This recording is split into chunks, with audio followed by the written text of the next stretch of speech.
It's time we talked about a very real affliction facing many gamers, called RPG fatigue.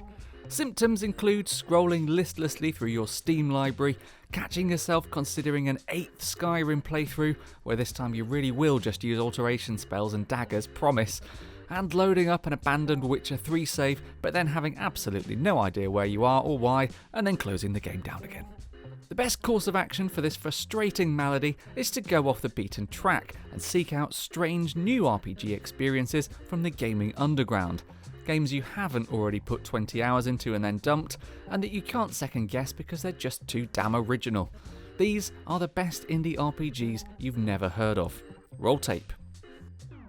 Just like songs about girls who are out of the Singers League and yo-yo tricks, some of the best role-playing experiences of all time happened during the late 90s and early 2000s.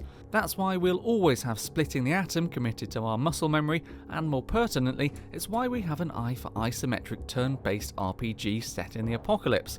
Underrail, set in an eponymous underground transport network, is just such a game, and it's not shy about using Fallout as its major source of inspiration. The role-playing's hardcore flavoured here, rewarding a keen eye for stats and modifiers with slow-burning wasteland combat straight from the genre's golden age.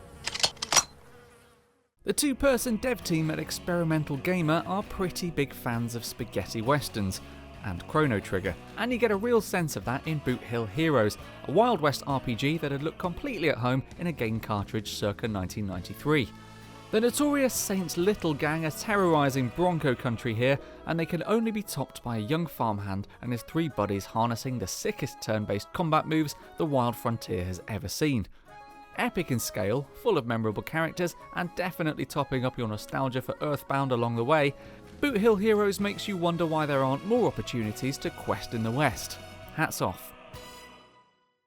To say Paper Sorcerer is old school is like calling the ocean a bit damp. So staunchly does it have its feet in the classic text-based RPG days that we feel compelled to run through our genre credentials every time we load it up. Look, we were there when the Ultima games didn't carry 5 Roman numerals in their title. And by there, we mean, well, just about alive.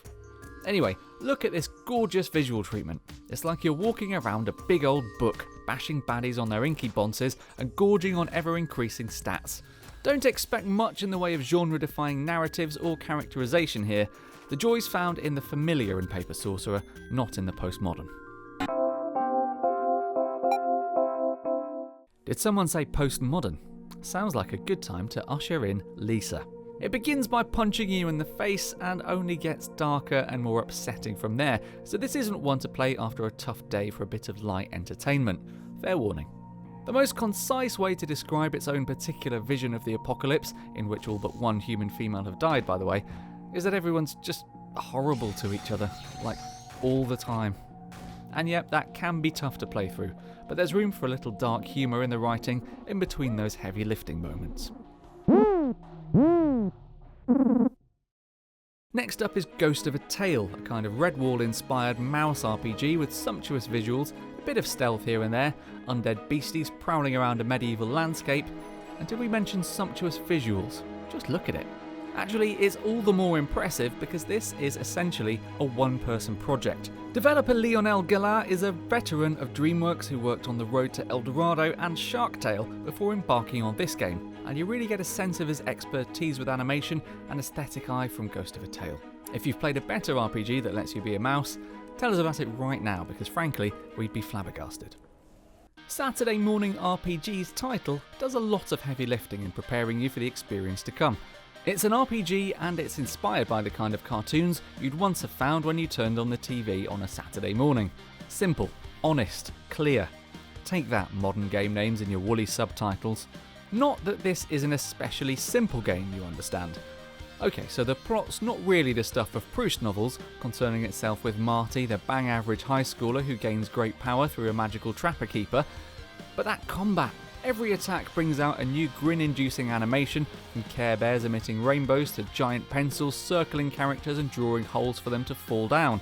We've even been known to play this on other days of the week than Saturday. It's that good. Mention the name off at the next cool indie gaming dinner party you attend and just watch how many approving nods you get.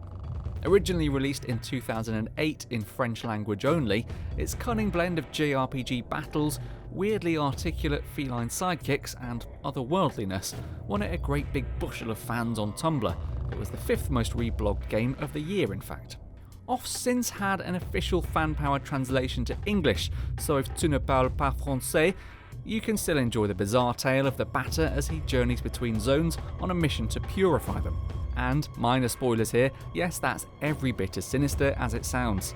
Off's traditional RPG mechanics like party member recruiting and turn-based fights are paired with plenty of subversive ideas, and that makes it a singular voice in the indie role-playing landscape.